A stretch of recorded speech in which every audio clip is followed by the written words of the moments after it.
गोविंद नमामि गुरुदेव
प्रेमसित बोलिए सद्गुरुदेव महाराज की जय। यस उपपत्ति चाहिँदैन, कुनै प्रकाश चाहिँदैन। ईश्वरको जुन भगवान सूर्यनारायणको पनि प्रकाश त्यहाँ पुग्दैन भनेको छ। त्यस्तो ब्रह्माण्ड बोकेर चाहिँ मान्छे हिँडिरहेको छ। त्यो विश्व ब्रह्माण्डभित्र आज स्वयं सद्गुरुले यहाँ आज्ञा चक्रमा बसेर चाहिँ के गर्नुहुन्छ, उहाँले त्यो ज्योतिको दर्शन दिनुहुन्छ। सद्गुरु चाहिँ पुराण ब्रह्म परमेश्वर सगुण रूपमा वा बाहिरी रूपमा हुनुहुन्छ अनि निराकार रूपमा चाहिँ भित्री रूपमा चाहिँ सचित आनन्द स्वरूपमा चाहिँ यहाँ छुप्नु भएको छ। त्यो तत्त्व ज्ञानद्वारा जानिन्छ। यो चाहिँ ऋग्वेद, सामवेद, यजुर्वेद, अथर्ववेदको 4 ज्ञानलाई हजुरहरूले हामीले लिनुपर्ने। आज्ञा चक्रमा सद्गुरुको निवास भनेको छ। अनि आज्ञा चक्र भनेको चाहिँ अर्डर, आज्ञा भनेको अर्डर दिनु। गुरु महाराजले अर्डर गर्छ कि यो श्वासलाई चाहिँ अझै माथि खिचरी उद्रा। सन्तहरूले त्यो अमृतलाई पान गरेर उहाँले 24 घण्टा ध्यानमा उहाँहरू बस्नुहुन्छ। ऋषि मुनिहरू, साधु सन्तहरू। त हामी गृहस्थीलाई पनि यही बाटो देखाएको छ। हामीले पनि त्यो मेथडलाई, त्यो तरिकालाई हामी गर्न सक्छौँ।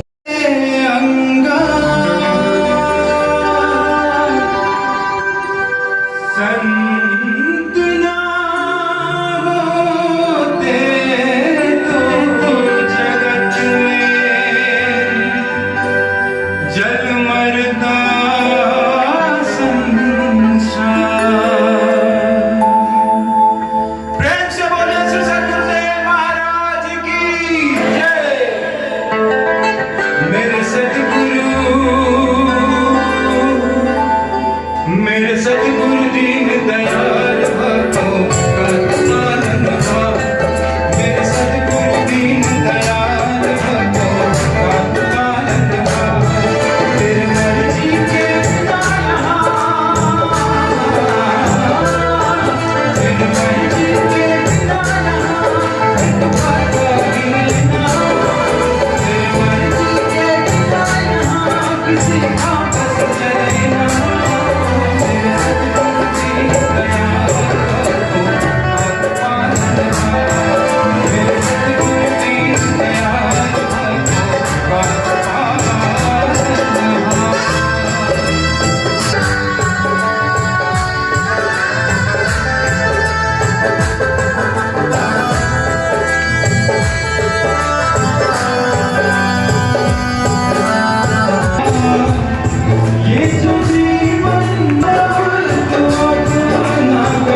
भानुभक्त धनी भइकन आज यस्तो मेरा किनार न त सटल पार्टीकै छन् जे धन चिजहरू छन् घरभित्र नै छन् त्यस घाँसीले कसरी आज दिएछ अर्थी धिक्कार हो मकन बस्नु नराखी कृति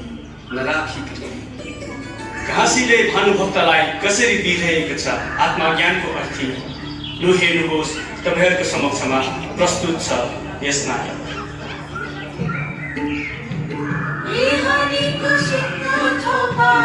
कृष्ण कृष्ण भन्छ राजै कृष्ण कृष्ण भन्छ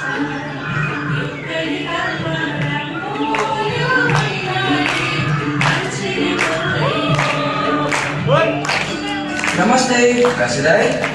ओहो दौरा सुरुवाल त्यसको माथि डल्लो टोपी तपाईँको परिचय पाउन। म भानुभक्त हुँ। ओहो भानुभक्त, तपाईँ रामायण लेख्ने भानुभक्त हो? म भानुभक्त हुँ। तपाईँले यो घाँस काटेर के गर्नुहुन्छ दाइ? भानुभक्तज्यू, यो घाँस काटेर म केही धन कमाउँछु। त्यस धनका केही अंश म आफ्नो जीवनको यापनको निम्ति राख्नेछु। केही धन परिवारको निम्ति अनि केही धन समाजको निम्ति छुट्याउनेछु। समाजको निम्ति छुट्याएको धनले के गर्नुहुन्छ?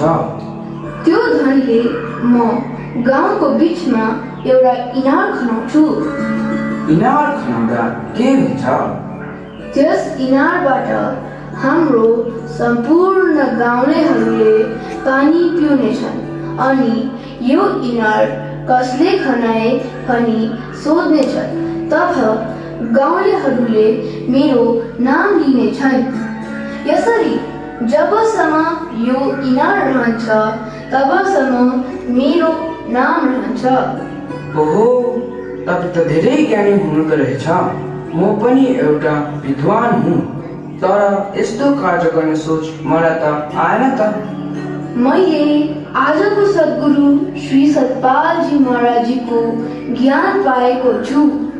हाम्रो महाराजजीले आफूलाई मात्र होइन अरूको लागि पनि जिउने अर्थी दिनुभएको छ। ए अर्कै अर्थ दिनुभयो तपाईँको महाराजीले? बुझ्नु पाउन। हाम्रो महाराजीले सेवा समिति धर्मगत आश्रम कालिम्पोङको आयोजनामा हामीले गुरु पूर्णिमा व्यास पूर्णिमा मनायौँ। व्यास पूर्णिमा किन मनाइन्छ भन्दा आज वेद व्यासको जन्म भएको दिन र उहाँले 4 वेद 18 पुराणको रचना गर्नुभयो। जुन हामी गीता पढ्छौँ, गीता वेद व्यासले लेख्नु भएको हो र यस कारणले गर्दा गीताले संसारलाई कतिको परिवर्तन गरेको छ तपाईँहरूलाई मैले भनिरहनु पर्दैन। र उहाँ वेद व्यासको जन्म भएको कारणले गर्दा हामीले यो वेद व्यासको जन्मको दिनमा हामी यो आषाढ शुक्ल पूर्णिमाको दिन हामी गुरु पूजाको रूपमा मनाउँछौँ। र यही सिलसिलामा जसरी संसारलाई गीता दिएर अथवा 18 पुराण दिएर वेद व्यासले संसारलाई परिवर्तन गर्नुभयो, त्यसै गरी आजको दिनमा हाम्रो परम पूज्य सद्गुरुदेव सतपालजी महाराजले जनजनमा आत्मज्ञान दिएर जनजनलाई परिवर्तन गर्नुहुँदैछ। समाजको भनाइ के छ? आज समाज परिवर्तन गर्नुपर्छ, दुनियाँ परिवर्तन हुनुपर्छ हामी सबैले भन्छौँ, तर कसरी परिवर्तन गर्ने? हामीले अरू कारणले हुँदैन। र सद्गुरुदेव सतपालजी महाराजको एउटै भनाइ छ, आफू परिवर्तन हुनुको लागि पहिला चाहिँ संसार परिवर्तन गर्नुभन्दा पहिला आफू परिवर्तन हुनुपर्छ। आफू परिवर्तन हुनुको लागि चाहिँ हामीमा अध्यात्म ज्ञानको जरुरत छ भन्ने उहाँको उद्देश्यलाई लिएर उहाँको भनाइलाई हामीले जनजनमा फैलाउन गइरहेका छौँ। र यही सिलसिलामा आज भानु जयन्ती 13 जुलाई भानु जयन्ती पनि भएको कारणले गर्दा रामायणमा भएको आध्यात्मिक गुणहरू अथवा अध्यात्म रामायणमा भएका आत्मज्ञानको चर्चालाई सन्त महात्मा अनि अनुभवी हाम्रा वक्ताहरूले जनजनमा यहाँ हामीले आज कार्यक्रममा उहाँहरूले आफ्नो प्रवचन राख्नुभयो। र यसको साथसाथमा हाम्रो कार्यक्रमहरू बाल क्लासका बाल नानीहरूलाई हामीले उत्थान गर्नुको निम्ति यहाँ हाम्रो बाल क्लास हुन्छ।